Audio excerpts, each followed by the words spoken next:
This video is just me How's it showing going, everybody. It is I, Cyber, the battles so far well, that I've had. basically this Vizually, video is just me where showing I have beaten him the battles and so far. because he's that probably I've not had going to with upload Vizually, it, upload battles where I I have beaten which him. with these ones it's kind of fair because because he's probably not most going to of them upload it were because he doesn't upload not very battles interesting and pretty uses. one-sided. Which with these ones it's um, kind of fair because yeah, most of them anyways, were if he's not going to not upload very them, interesting I will, and pretty one-sided. happily. But So yeah. So anyways, if he's not going to this is upload them, I the will. first battle we happily. had.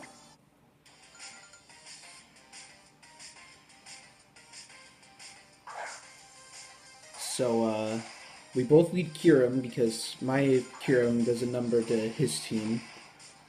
And I guess he was,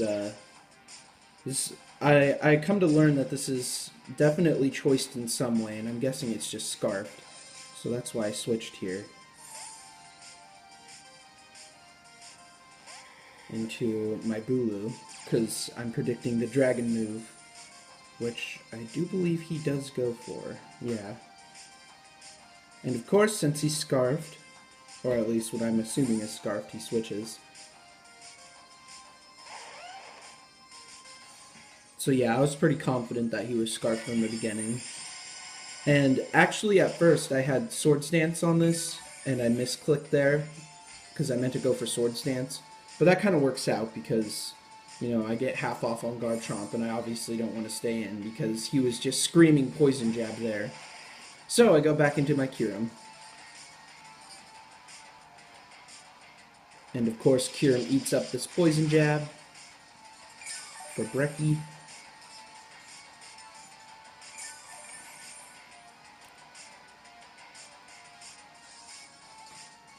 And so obviously he's not going to want to stay in here. And I didn't think anything really wanted to come in on this since it just did so good. So, and he had no dragon resistances, so I just dropped a Draco. And it does a lot to Manaphy. And this turn I was thinking for a while, like, should I just drop another Draco?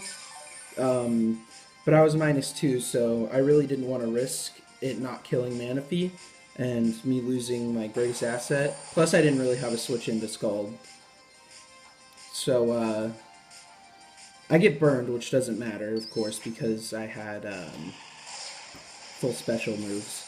But, so I just dropped my Z move here, Devastating Drake, so I don't have to worry about Manaphy not dying.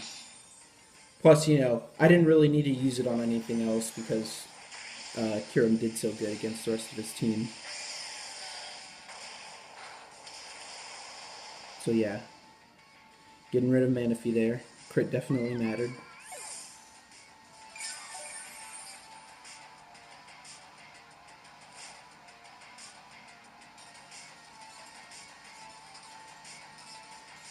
So he sends out his Kyurem again, which is, you know, definitely scarfed at this point, I'm thinking.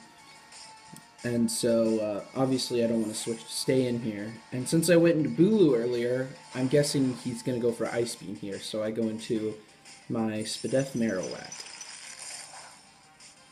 And he eats it for Brecci.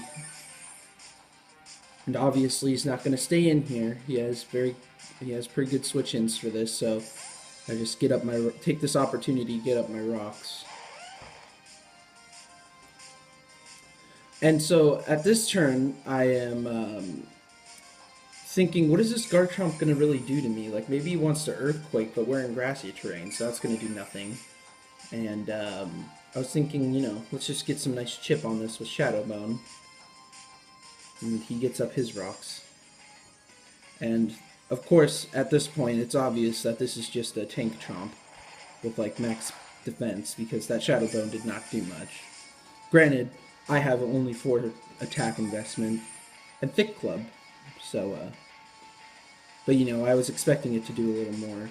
And since the grassy terrain ends here, I figure he's probably going to go for Earthquake, so I switch out into my Staraptor, get that nice Intimidate off, and the goal with this is for me to get a defog off, because I really don't like these rocks up, because obviously they do really good against my team. My team is very weak to rocks. And I am Scarf Staraptor, so I'm just really hoping that he'd switch there because thinking that he didn't want to stay in. But unfortunately he doesn't. But fortunately it works out even better for me because he just Dragon Tails. So I don't even have to worry about, having to switch. And then Gyarados comes in, which also works out very well for me because he gets another attack drop. And, I'm free to pretty much do whatever I want because they can't really touch me. Unless he Dragon Tails again, which, normally I would Dragon Dance here, but I know that he has Dragon Tail, so I just attack him because he definitely went for Dragon Tail here. But luckily I don't miss my Ice Fang and I just knock out the Garchomp. Take a little bit of rough skin and Rocky Helmet damage, which also confirms that it was Tank Chomp, but, that was already pretty obvious before. So then he sends out his Zapdos, and I'm thinking, well, I do have a Marowak, which this cannot touch. So I go hard Marowak because it was pretty much made for me to counter Zapdoses and Nagirnos. And luckily for me, I stop a Volt Switch there. And obviously pretty much has to switch out now. And he goes into his Sharpedo, and I just get up my rocks again. Because I like me some rocks.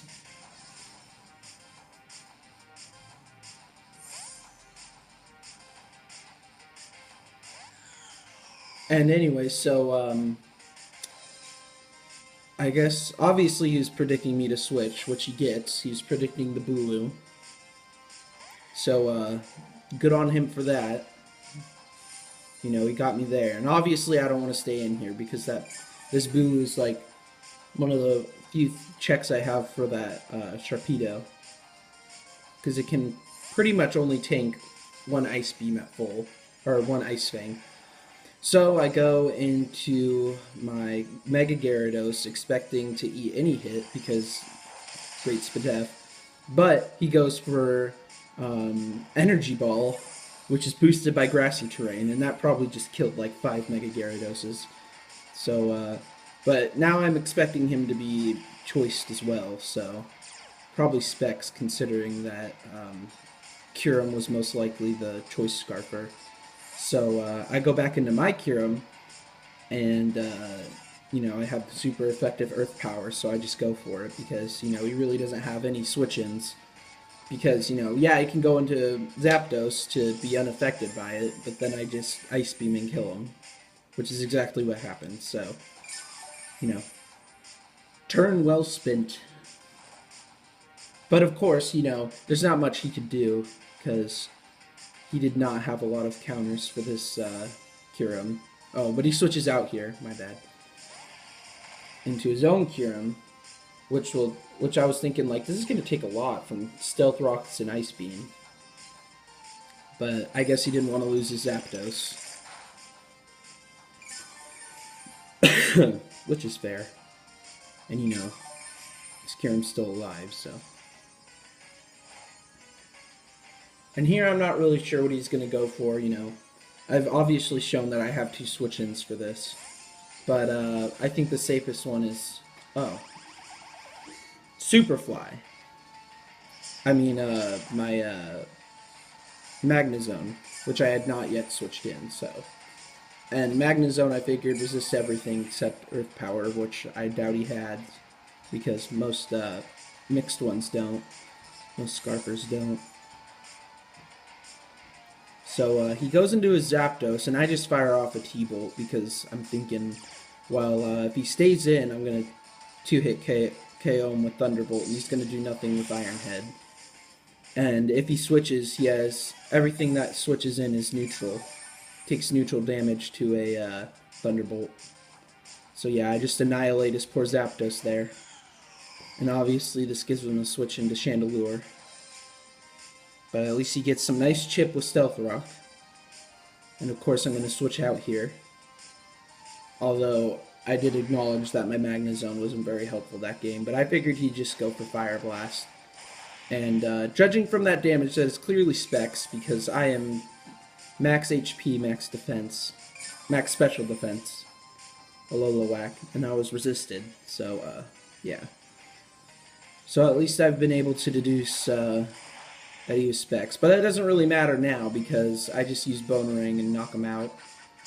I figured Bone Ring was a no drawback play because if he wanted to switch out, his only switch in would be Sharpedo, and that would take neutral damage. So I did risk it missing, but luckily it didn't. And then the grassy terrain disappears here, and in comes the Sharpedo. And at this point, all he has left is the not the Chandelure. Chandelure's dead. All he has left is this Sharpedo and his kyurem-black. And you know, I think he still had a little potential. Maybe if he switched out to get rid of his Intimidate and sacked his Kyurem. I don't know, something like that. Probably not, but yeah, at least probably could have gotten it a little closer in the end game. But now I can just bring in my kyurem-black and drop a Draco and clean up. So it's exactly what I do. But he does go for Protect. Not 100% sure why, since he already had this speed boost, seemed kind of pointless. Because, you know, I don't have any Scarfers on my team, so... Oh, except for Staraptor, so that was actually probably what he was using it for. Just so he could outspeed everything. And he Mega Evolves here, so I don't have to worry about this coming in and out and getting speed boosts again, so that's good. But, you know, very little risk at this point in the game anyways, so I do drop a Draco and it doesn't miss. Maybe if he went for Flinch Hacks, if he had Waterfall or Ice Fang, that might have been the way to go, because that Crunch did a lot, so if he could just get like 1 or 2 flinches and then finish me off with Crunch, then I would have been in a pretty bad position. But, you know, he'd need a lot of hacks to sweep with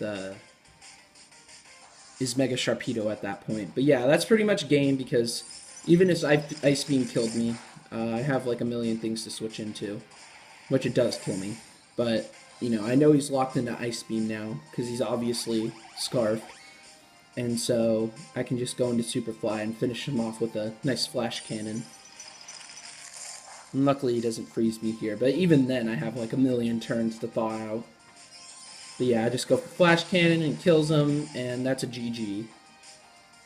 So yeah, that was my first battle with Viz, and I must say it went pretty well. Alright, here is my final streak of battles with Vizually. This one is obviously a UU battle. Team preview, you know, it looks like I got a pretty good matchup against this team. The Bronzong seems kind of annoying, but as long as I keep my Chandelure healthy, I should be good against it. And so, I have a Ninetales, obviously. My team is Aurora Veil offense, and he has a Scizor right there. So I'm predicting him to want to lead Scizor to counter my Ninetales. And so I counter lead with my Chandelure. And of course, he does indeed lead with his Scizor. So I get the prediction right there. And at first I was kind of hoping that he doesn't have knockoff on his Scizor. That would kind of suck. But I go for sub here anyway, so, you know, even if he did, I'd outspeed it and then just have to switch out next turn. So, yeah, there's really no drawback to clicking substitute there.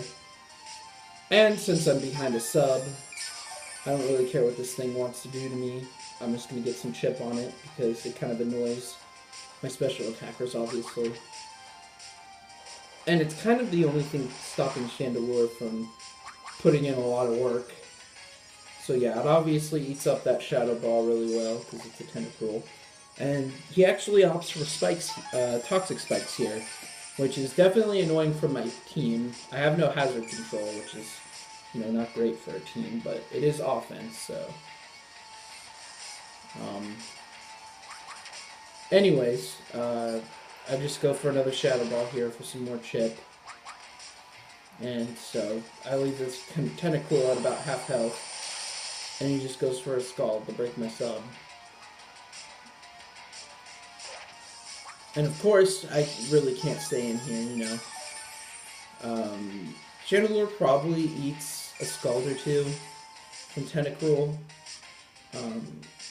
Because I know it does eat Scalds all day from Alola-mola, but anyways, I actually predicted him there to go for a second layer of Toxic Spikes, expecting me to switch out, but he makes the safe play and just goes for another Scald. So I'm thinking, alright Biz, I guess I'll just switch then. You know, obviously I don't want him to get residual recovery, as well as taking down my health from wasting subs. So I go back into my Swampert here, and the poison's kind of nice in this instance with my Swampert because now I can't get burned, so my Earthquake won't get weakened. But obviously at the same time it's really bad for residual because otherwise he can't really touch this with the rest of his team. It walls him pretty well, in fact. So, you know, obviously he's going to want to switch here. He has pretty obvious switch in of Bronzong, so I just opt to go for Stealth Rocks here. And at this point, I'm like really not sure what this Bronzong wants to do. I'm guessing just get up rocks of its own or something like that. So I decided to just stay in and try to Scald Burn it, because I'm really not quite sure what else to do to this. I was fearing having Earthquake and going right for Earthquake, predicting my Chandelure. So that's why I didn't go hard Chandelure, because, you know, that's pretty much my one hard counter to this Bronzong on my team. But, I'm just scared of the Earthquake, so I just keep staying in here with my Swampert, trying to get a free switch in for him to, you know, knock him out or something. But he goes for Trick Room here. I'm like, okay, interesting. He does have a Crawdon, so, you know, Trick Room makes sense on his team. And Scissor's pretty slow, I guess, but it has Bullet Punch, so... But anyway, so I'm thinking, well, Crawdon's a pretty big threat to my team, so I definitely am going to keep going for Scald here, trying to keep that Bronzong out. But he actually goes into Tentacruel here, and I actually managed to get a burn here with Scald finally. But, you know, it's, of course, on the one thing that really doesn't need to be burned. You know, it's nice, but it's almost dead. And it's special attacking, so I don't really care at all if this gets burned or not. Especially since I could just Earthquake here. But I actually predict him to want to switch out again, because Earthquake's really obvious. And so, to prevent that, I'm just going to spam Scald, because I really just want to waste Trick Room turns and not let any of his slow threats in for free. So, I'm just going to spam Scald. And he goes for Rapid Spin here, which is fair play. And, you know, I really want Rocks up. So, I believe I actually just keep spamming Scald. Yeah. Because I figured he's probably just going to spam Rapid Spin until he dies, so it'd be kind of pointless to keep trying to go for Rocks while he gets, I really get nothing out of it. But he actually decides to go hard Crawdon here, and I go for Scald, because you know, the whole reason for me spamming Scald through that whole time was to try not to let this get in for free. But of course, you know, I don't burn this. I'll burn the Tentacruel turn 1, which doesn't matter, but, or, you know, first time switching. But, you know, God forbid I burn the one thing I wanted burned. But anyways, I just take this opportunity to get up some rocks. As it turns out, I'm faster than this Crawdon because of Trick Room, which I was not really expecting. But I get rocks up, so that's good. And then, so it's not all bad because now the dimensions are back to normal. So I take this opportunity to go into my Ninetales. And I believe I just set up Veil here. Because I'm thinking, well, if he switches, that's fine, I get a free Veil. And if he stays in, I don't really care. Then I get a free switch into setup on with whatever. So here he goes for Hydro Vortex, and I'm thinking, wow, well, this is probably going to kill, so, you know, not that bad. I don't really need Ninetales, you know. My mindset with this team for Aurora Veil offense is just get up Aurora Veil on something that you can, just get up Aurora Veil, let your Ninetales die, and then bring in something that can set up on whatever killed your Ninetales. Like, so my mindset with it is that as long as that series of events is accomplished, then Aurora Veil did its job. So anyways, I go into my Cobalion here, and Cobalion puts in a lot of work against this team. So I outspeed, naturally, pretty much everything on his team without a rock polish, because I am dual dance Cobalion. So obviously Swords Dance was my play, because of course I wanted to set up on him. So here I don't really want to take a Scald and risk getting burned. I did really want to go for another Swords Dance or rock polish there, but I didn't want to risk the Scald burn, because that would pretty much stop my sweep. But yeah, so I just go for Iron Head there and take it out. And so this Pidgeot, this Mega Pidgeot, is the one thing on his team that is still faster than my Cobalion. And so I decided here that he just goes for Heat Wave for some damage. But I am under Veil, so it doesn't do, you know, crazy amount. Luckily, he doesn't burn me either. So I am fighting him Z, and I just go for my Z move because while +2 Sword Stand, Close Combat definitely would have knocked out his Pidgeot here. I didn't really want to risk, well, not risk, but I didn't want to have my defense lowered because he has 2 priority mons in the back. So I just knock him out with that. And so now I am a +2 Cobalion under Aurora Veil, and everything on his team gets outsped by it. So yeah, it's pretty threatening. So he goes into Crawdaunt here, and I'm like, well, Aqua Jet definitely isn't going to knock me out. And I can just kill it with a close combat. So that's exactly what happens. He actually said after the battle that he thought that I was -1 because he thought that I close combated the Pidgeot, but you know, that's the whole reason I didn't, because I didn't want to have my defense lowered for the priority users. And then I'm thinking, well, Scissor dies to a +2 combat easily, and Bullet Punch doesn't knock me out even -1 because I resist it and I'm under Veil. And so yeah. Although I am very close to dead, but not quite there yet. And so there goes his last 2 priority mons. And so it's kind of looking like Cobalion's just going to sweep now. But he brings in the one thing that I was kind of scared of it living, +2 close combat. You know, I figured this would be fully defensive. And but it takes it out, so that's good. Don't have to worry about that living. It would have been kind of embarrassing for Viz if that ended up living after he sacked 2 mons for no reason. But no, it didn't. And then I was also kind of wondering if this would live, because I went for Iron Head. But it definitely didn't. It died. And that was his last mon, so that is a GG in my favor.